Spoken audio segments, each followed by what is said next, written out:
What's up, Taiwan? I'm Jeremy Olivier with news from here in Taiwan and around the world. Taiwan's military says it's on alert after a surge of Chinese military activity, triggered by U.S. warships passing through the Taiwan Strait. Defense reporter Jaime Okan brings us the latest. 2 U.S. Navy ships, a destroyer and a research vessel, have passed through the Taiwan Strait from Monday through Wednesday, in what is the first Taiwan Strait transit under the new U.S. administration. What's interesting about this transit is that it was first reported by China, with Beijing angrily reacting to the U.S. mission, saying that the U.S. is sending the wrong signals, and adding that these kinds of transits increase security risks. The U.S. says the transit was routine and in line with international law, but did not post this on its website, marking a bit of a deviation from their normal protocol where they do make some of these transit public. Here in Taiwan, the Defense Ministry reported 30 Chinese military aircraft, as well as 7 naval ships operating around the country. 23 of those aircraft flew a bit closer and breached Taiwan's Air Defense Identification Zone, or ADIZ. The military uses the ADIZ as a defensive buffer, even though it's not part of Taiwan's airspace. Those numbers are a bit of an indication on how China is reacting to the transit, as those numbers are much higher than the usual 10 or so aircraft that Taiwan usually sees in the region. Earlier this morning, I spoke to Taiwan's Defense Ministry about the surge in Chinese military aircraft, and this is what they had to say. 我们跟友盟国家的一个协同的部分，我想，台海地区的一个区域的和平跟稳定，这个部分不只是涉及到台湾的问题。 它是区域内所有的自由民主国家共同关切的一个利益。 Taiwan's military says it scrambled its own fighter jets and deployed missile defense systems for extra measures, but says that the situation is normal. It's important to remember, though, that these kinds of transits in the Taiwan Strait by the U.S. do happen every 2 to 3 months, with the last transit happening back in November. But again, as this is the first transit under Trump 2.0, all eyes are now on China to see they step up military activity and test this new administration on how they react to tensions in the Taiwan Strait. Ryan Wu and Jaime Okan in Taipei for TaiwanPlus.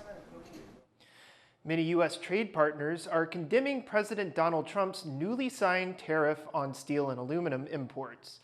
But Taiwan has responded differently, with some here saying that Trump's move could be a good thing for the country's steel industry. Joyce Dung reports. World leaders are stepping up to the plate in what could turn into a multi-front trade war with the U.S., condemning U.S. President Donald Trump's 25% tariff on all steel and aluminum imports that will take effect next month. Wenn uns die USA keine andere Wahl lassen, dann wird die Europäische Union geschlossen darauf reagieren.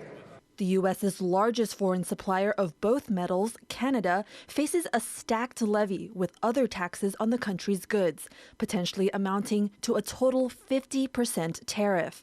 Canadian Prime Minister Justin Trudeau says his country's imports create, quote, thousands, if not millions of jobs in the U.S., and that Canada will not stand idly by. Be doing more together, not fighting with each other. But Canadians will stand up strongly and firmly if we need to. Taiwan has also been caught in the crosshairs of Trump's metals levy, ranking in the top 10 of the U.S.'s steel importers. But Taiwan has reacted differently to the tariff. The U.S. has imposed a 25% levy on Taiwan-made steel since 2018. According to Taiwan's Trade Association for Steel and Iron, Trump's latest levy on all steel imports actually puts Taiwan on equal footing with other countries, describing it as a positive thing.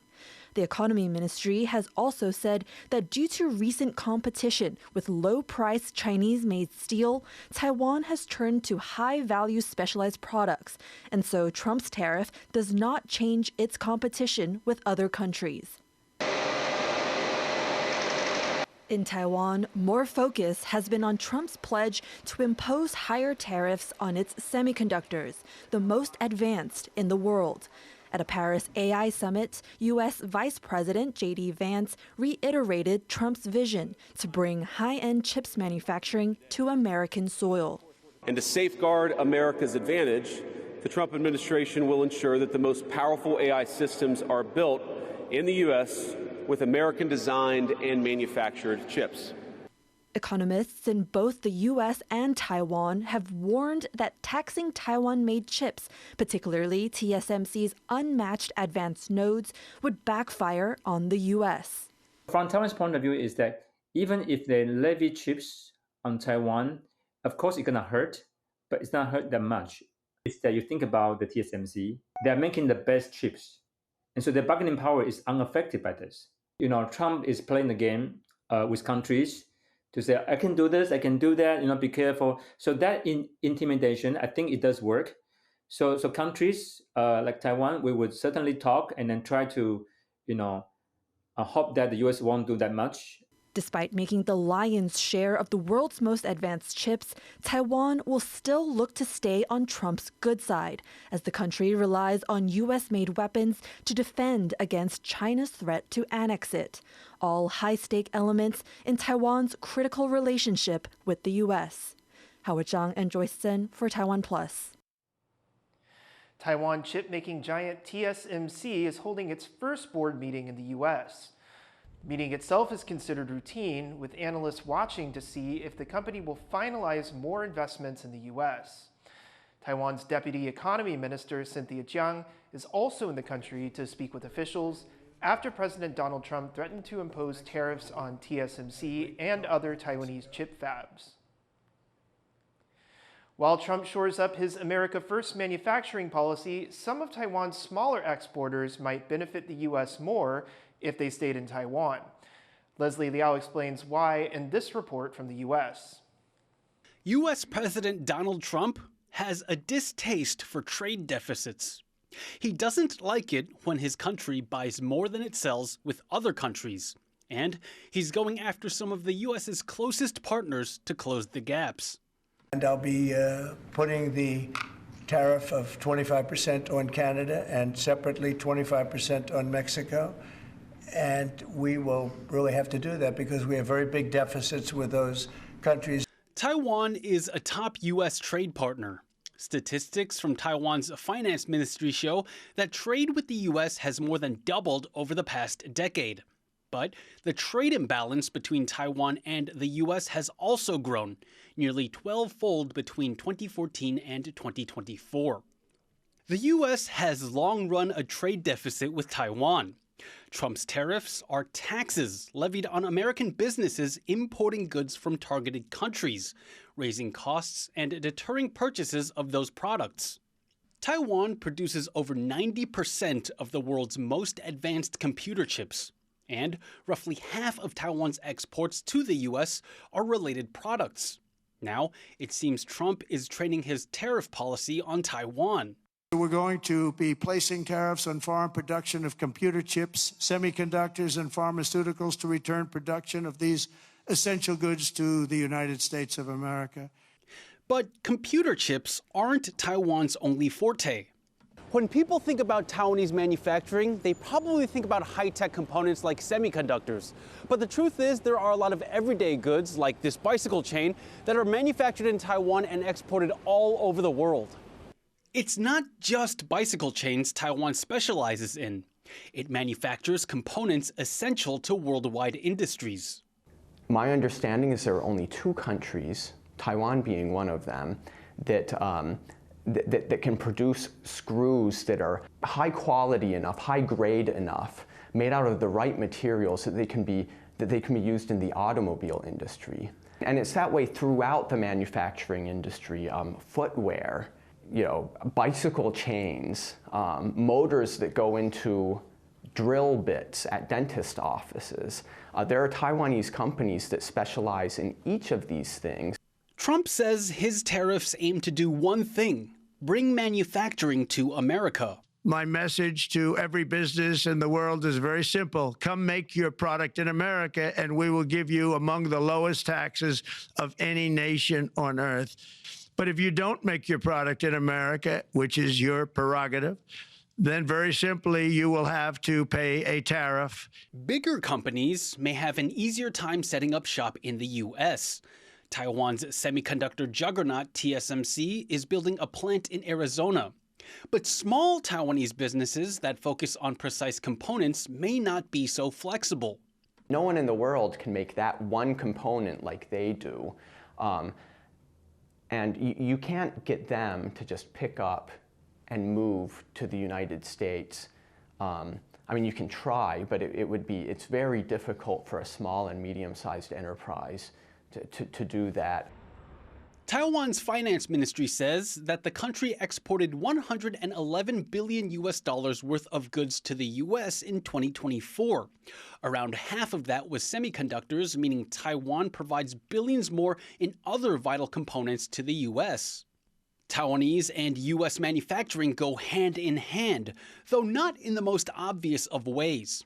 While Trump may impose tariffs on Taiwan's chip industry in a bid to bring jobs to America, many current American jobs benefit from Taiwan's specialized manufacturing, meaning any trade war could have unexpected consequences. Leon Lien, Laurel Stewart, and Leslie Liao in Washington, D.C. for TaiwanPlus.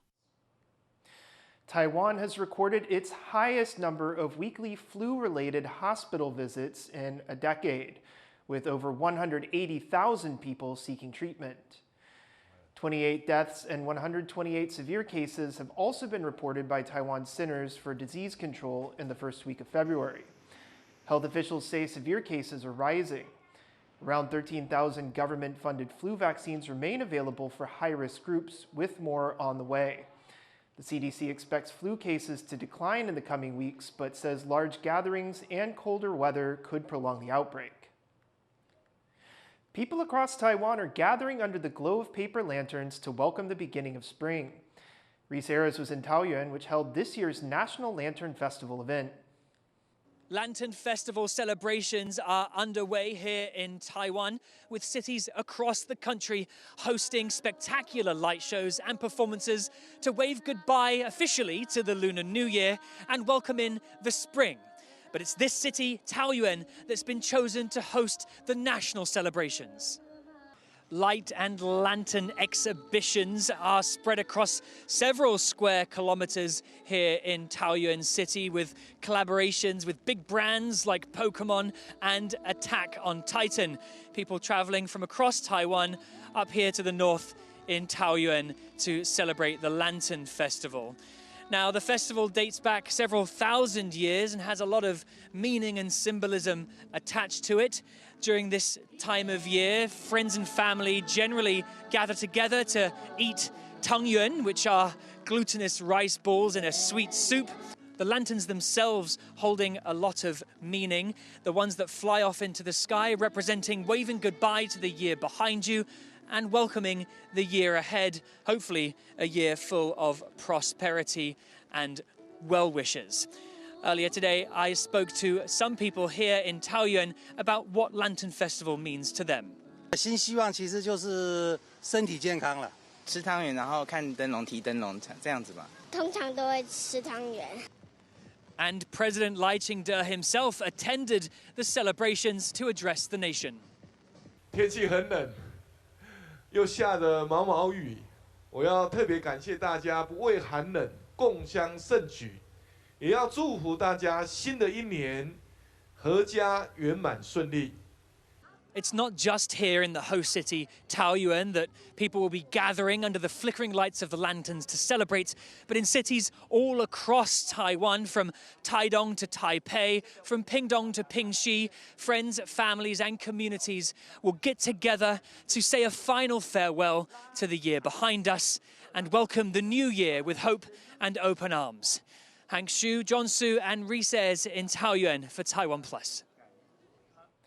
Thank you for watching What's Up Taiwan. You can visit the TaiwanPlus website or follow our social media for more of our stories. Finally, join us for the lighting ceremony at the Lantern Festival in Taoyuan. I'm Jeremy Olivier. Take care and see you next time.